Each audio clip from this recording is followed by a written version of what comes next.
नमस्कार विद्यार्थियों।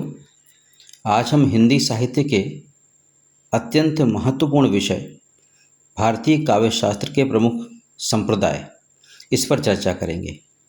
यह विषय केवल परीक्षा की दृष्टि से ही महत्वपूर्ण नहीं है, बल्कि यह हमें यह भी बताता है कि कोई काव्य श्रेष्ठ क्यों माना जाता है, उसमें सौंदर्य कहाँ निहित होता है और वह पाठक के हृदय पर किस प्रकार प्रभाव डालता है। भारतीय काव्य शास्त्र संस्कृत साहित्य चिंतन की एक समृद्ध परंपरा है, जिसमें काव्य के स्वरूप, उद्देश्य, भाषा, अर्थ, सौंदर्य और सहृदय पर पड़ने वाले प्रभाव का एक गहन विवेचन प्रस्तुत किया गया है। भारतीय आचार्यों ने काव्य को विभिन्न दृष्टियों से समझा और उसके आधार पर अनेक सिद्धांत प्रस्तुत किए। इन्हीं सिद्धांतों को काव्य शास्त्र के प्रमुख संप्रदाय कहा जाता है। सामान्य रूप से भारतीय काव्य शास्त्र के 6 प्रमुख संप्रदाय माने जाते हैं: रस संप्रदाय, अलंकार संप्रदाय, रीति संप्रदाय, ध्वनि संप्रदाय, वक्रोक्ति संप्रदाय और औचित्य संप्रदाय। अब हम इन सभी संप्रदायों का क्रमशः अध्ययन करेंगे। तो आरंभ करते हैं रस संप्रदाय से। भारतीय काव्य शास्त्र का यह सबसे प्राचीन, व्यापक और प्रभावशाली संप्रदाय है। इसके प्रवर्तक भरत मुनि हैं। उन्होंने अपने प्रसिद्ध ग्रंथ नाट्यशास्त्र में रस सिद्धांत का प्रतिपादन किया है। इनका प्रमुख सूत्र है विभावानुभाव व्यभिचारी संयोगाद रस निष्पत्ति, अर्थात विभाव, अनुभाव तथा व्यभिचारी भाव, जिसे संचारी भाव भी कहते हैं, कि संयोग से ही रस की निष्पत्ति होती है।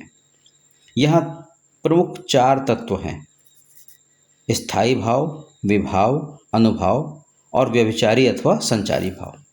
जब ये सभी मिलकर सहृदय के हृदय में विशेष आनंद उत्पन्न करते हैं, तब रस की अनुभूति होती है। उदाहरण के लिए, यदि किसी कविता में प्रेम, सौंदर्य और मिलन का चित्रण है तो श्रृंगार रस उत्पन्न होता है। यदि दुख और विरह का चित्रण है तो करुण रस की अनुभूति होती है। इस प्रकार भरत मुनि के अनुसार काव्य का सर्वोच्च उद्देश्य सहृदय को रसास्वादन कराना ही है। अब हम बात करते हैं द्वितीय संप्रदाय अर्थात अलंकार संप्रदाय की। अलंकार संप्रदाय के प्रमुख आचार्य और प्रवर्तक आचार्य भामा हैं। उनका प्रसिद्ध ग्रंथ है काव्य अलंकार और उनका प्रसिद्ध सूत्र है शब्दार्थो सहितो काव्यम, अर्थात शब्द और अर्थ का सामंजस्यपूर्ण सहभाव ही काव्य है। भामा ने अलंकारों के महत्व को स्पष्ट करते हुए एक प्रसिद्ध उक्ति दी है और वे कहते हैं, न कांतम अपि निर्भूषम विभाति वनिता मुखम, अर्थात जैसे बिना आभूषणों के सुंदर स्त्री का मुख पूर्ण शोभा नहीं पाता, वैसे ही अलंकारों के बिना काव्य का सौंदर्य पूर्ण नहीं होता। अलंकार का अर्थ है आभूषण। उपमा, रूपक, उत्प्रेक्षा, अनुप्रास, यमक आदि अलंकार काव्य को अधिक आकर्षक और प्रभावशाली बनाते हैं। यद्यपि बाद के आचार्यों ने यह माना कि केवल अलंकार ही काव्य की आत्मा नहीं है, फिर भी काव्य सौंदर्य में इनका अत्यंत महत्वपूर्ण स्थान है। हम बात करते हैं तृतीय संप्रदाय रीति संप्रदाय की। रीति संप्रदाय के प्रवर्तक हैं आचार्य वामन। उन्होंने रीति की परिभाषा देते हुए कहा, विशिष्ट पद रचना रीति ही, अर्थात विशिष्ट पद रचना ही रीति है। रीति संप्रदाय की स्थापना या रीति सिद्धांत की स्थापना इन्होंने गुणों के आधार पर की। इसके बाद उन्होंने अपना प्रसिद्ध सिद्धांत प्रस्तुत किया और कहा, रीतिरात्मा काव्यस्य। आचार्य वामन ने पहली बार आत्मा शब्द का प्रयोग किया और कहा, रीति ही काव्य की आत्मा है। रीति का अर्थ केवल भाषा नहीं है, बल्कि भाषा की एक विशिष्ट शैली, पदों का विन्यास और काव्य की कलात्मक रचना। वामन ने 3 प्रमुख रीतियां बताईं: वैदर्भी, गौड़ी और पांचाली। इनमें वैदर्भी रीति को सर्वश्रेष्ठ माना, क्योंकि इसमें मधुरता, सरलता और प्रसाद गुण की प्रधानता होती है। रीति संप्रदाय हमें यह सिखाता है कि श्रेष्ठ काव्य केवल अच्छे विषय से नहीं, बल्कि उत्कृष्ट शैली से भी बनता है। आगे हम बात करते हैं चतुर्थ संप्रदाय अर्थात ध्वनि संप्रदाय की। काव्य शास्त्र के अत्यंत प्रभावशाली संप्रदायों में ध्वनि संप्रदाय का महत्वपूर्ण स्थान है। इसके प्रवर्तक आचार्य आनंदवर्धन हैं। उनका प्रसिद्ध ग्रंथ है ध्वन्यालोक और उनका प्रसिद्ध सूत्र है काव्यस्यात्मा ध्वनिरिति बुद्धैर सममनात् पूर्वः, अर्थात मेरे पूर्ववर्ती विद्वानों ने भी ध्वनि को ही काव्य की आत्मा माना है। ध्वनि का अर्थ है व्यंग्यार्थ या संकेतित अर्थ, अर्थात कविता का वास्तविक सौंदर्य केवल प्रत्यक्ष अर्थ में नहीं बल्कि उसके भीतर छिपे संकेत में होता है। उदाहरण के लिए कवि लिखता है, दीपक अभी भी जल रहा है, तो इसका प्रत्यक्ष अर्थ दीपक का जलना है, लेकिन ध्वन्यार्थ यह भी हो सकता है कि आशा अभी जीवित है। इस प्रकार ध्वनि संप्रदाय काव्य की सूक्ष्मता, गहराई और व्यंजना शक्ति को सर्वोच्च स्थान देता है। शब्द का अर्थ बताने वाली जो 3 शब्द शक्तियाँ मानी गई हैं, अभिधा, लक्षणा और व्यंजना, तो ध्वनि सिद्धांत इनमें से व्यंजना पर आधारित है। आगे हम बात करते हैं पंचम संप्रदाय की, वक्रोक्ति संप्रदाय। इसके प्रवर्तक आचार्य कुंतक हैं और उनका प्रसिद्ध ग्रंथ है वक्रोक्ति जीवितम। आचार्य कुंतक का प्रमुख सूत्र है वक्रोक्तिरेव वैदग्ध्य भंगी भणित रुच्यते, अर्थात विदग्धता, प्रतिभा और चमत्कार पूर्ण शैली से युक्त विलक्षण कथन ही वक्रोक्ति कहलाता है। और उनकी एक दूसरी प्रसिद्ध उक्ति है वक्रोक्ति जीवितम काव्यम, या वक्रोक्ति काव्यस्य जीवितम, अर्थात वक्रोक्ति ही काव्य का जीवन है, अर्थात आत्मा है।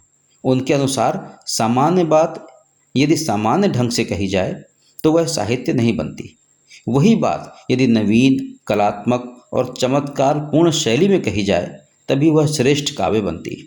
इस प्रकार वक्रोक्ति संप्रदाय साहित्य में मौलिकता, सृजनात्मकता और कलात्मकता का समर्थन करता है। अब हम बात करेंगे अंतिम और छठे संप्रदाय की, जो है औचित्य संप्रदाय। इसके प्रमुख प्रवर्तक आचार्य क्षेमेंद्र हैं। उनका प्रसिद्ध ग्रंथ है औचित्य विचार चर्चा।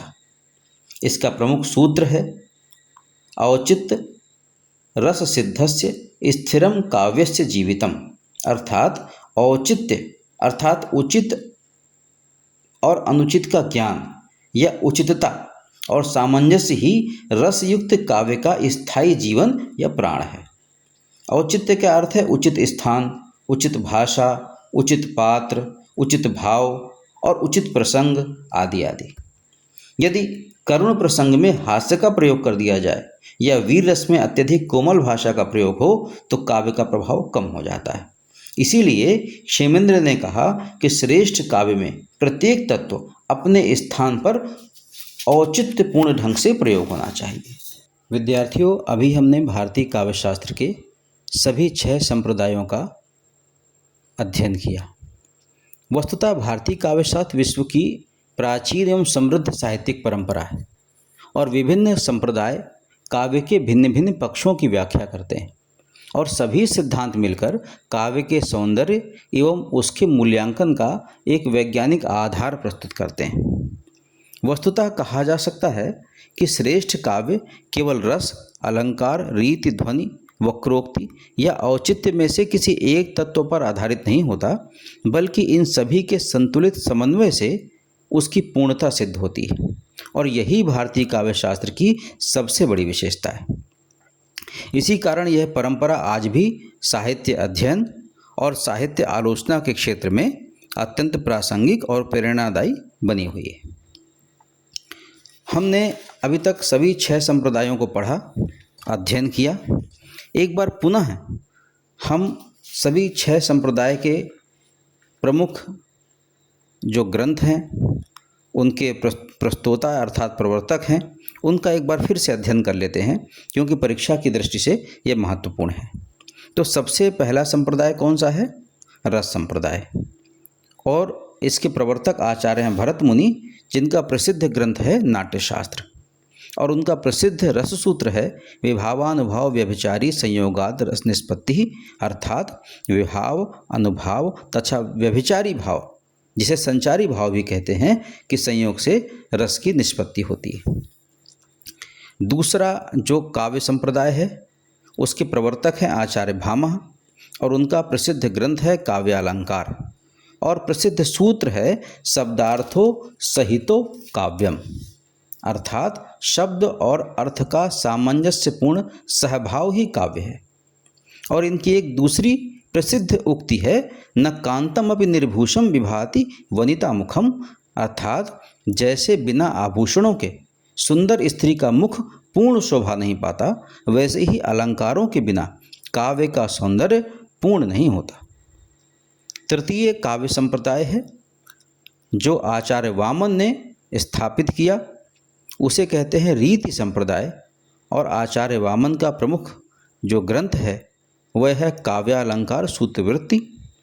और इनके दो प्रमुख सूत्र हैं जो परीक्षाओं में अक्सर पूछे जाते हैं। विशिष्ट पद रचना रीति, अर्थात विशिष्ट पद रचना ही रीति है, और दूसरी उक्ति है रीतिरात्मा काव्यस्य, अर्थात रीति ही काव्य की आत्मा है। चतुर्थ काव्य संप्रदाय ध्वनि संप्रदाय है, जिसे आचार्य आनंदवर्धन ने स्थापित किया, और उनका प्रमुख ग्रंथ है ध्वन्यालोक। इनका जो प्रमुख सूत्र है वह है काव्यस्यात्मा ध्वनिरिति बुद्धैर सममनात् पूर्वः, अर्थात पूर्ववर्ती विद्वानों ने भी ध्वनि को ही काव्य की आत्मा माना है। पंचम काव्य संप्रदाय वक्रोक्ति संप्रदाय है, और इसके प्रवर्तक हैं आचार्य कुंतक। उनका प्रसिद्ध ग्रंथ है वक्रोक्ति जीवितम, और प्रमुख सूत्र है वक्रोक्तिरेव वैदग्ध्य भंगी भणित रुच्यते, जिसका अर्थ होता है कि विदग्धता, प्रतिभा और चमत्कारपूर्ण शैली से युक्त विलक्षण कथन ही वक्रोक्ति कहलाता है। एक और प्रसिद्ध इनका सूत्र है वक्रोक्ति काव्यस्य जीवितम, अर्थात वक्रोक्ति ही काव्य का जीवित प्राण या उसकी आत्मा है। अंतिम और छठा काव्य संप्रदाय है औचित्य संप्रदाय, जिसके आचार्य क्षेमेंद्र ने जिसको प्रवर्तित किया, और आचार्य क्षेमेंद्र का जो प्रमुख ग्रंथ है उसका नाम ही है औचित्य विचार चर्चा, और उनका प्रमुख सूत्र है औचित्यम रस सिद्धस्य स्थिरम काव्यस्य जीवितम, अर्थात औचित्य अर्थात उचितता और सामंजस्य ही रसयुक्त काव्य का स्थायी जीवन या उसका प्राण तत्व है। तो इस प्रकार हमने भारतीय काव्य शास्त्र के सभी 6 संप्रदायों का एक संक्षेप में अध्ययन प्रस्तुत किया। अध्ययन हम लोगों ने मिलकर किया। अगले वीडियो में हम एक एक काव्य संप्रदाय, एक एक सिद्धांत को लेकर उन पर विस्तृत चर्चा करेंगे। आप सभी का धन्यवाद।